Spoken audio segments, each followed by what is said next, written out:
Today, I will be talking about how educators can leverage home and school connections to support English language learners in English art classrooms.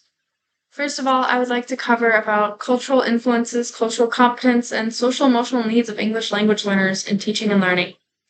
In a 2019 article, Bansi, Palacios, and Martin determined that an individual's behaviors are a product of how well the individual's interpersonal characteristics match with the characteristics of the surrounding environment. First off, interpersonal is how individuals handle themselves emotionally and mentally. This is very important when we cover cultural influences.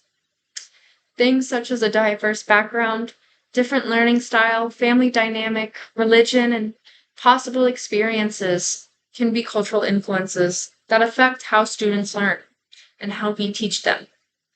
As educators, we have to be aware of our personal biases and our cultural competence. Our ability to understand and appreciate our students and how diverse they are is so important, and it can be the key to an inclusive classroom. We also, as educators, must be aware of the social emotional needs of our students. These can come from the language barriers, isolation, and encouraging peer interaction can help that.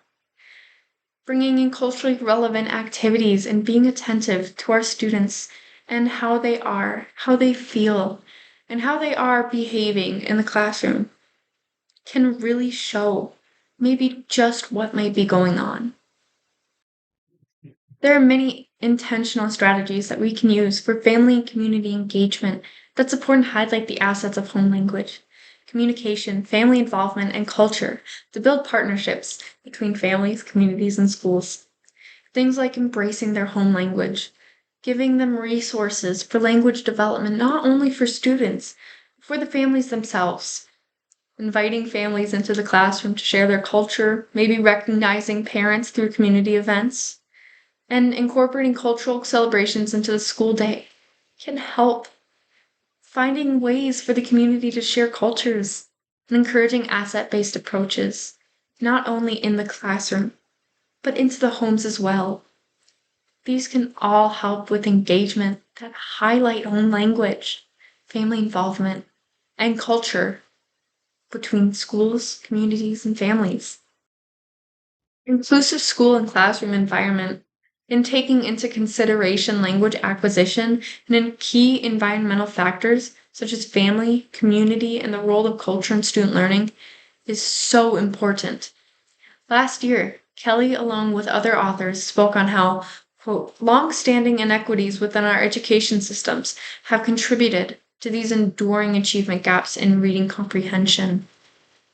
The achievement gap is still so wide to this day.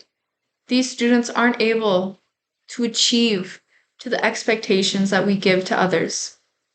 We can repair some of this damage through asset-based approach learning. We can use flexible and adaptable learning environments, keeping the families engaged within the community, incorporating diverse teaching and learning, encouraging students to collaborate more in lessons to kind of get into that language acquisition with other students.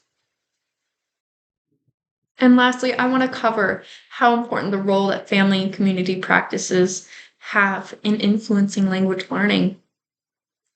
Families influence exposure, mirroring, opportunity, support, and the environment that these students are in. In a 2023 study, KZU made a remarkable statement on how home is the first school of life. Before all, educators are not parents, especially not to their students. We are there to teach and to help these students learn. Communicating to families about these things and expectations can influence their practices at home and how they influence their students' ability to learn language. Thank you.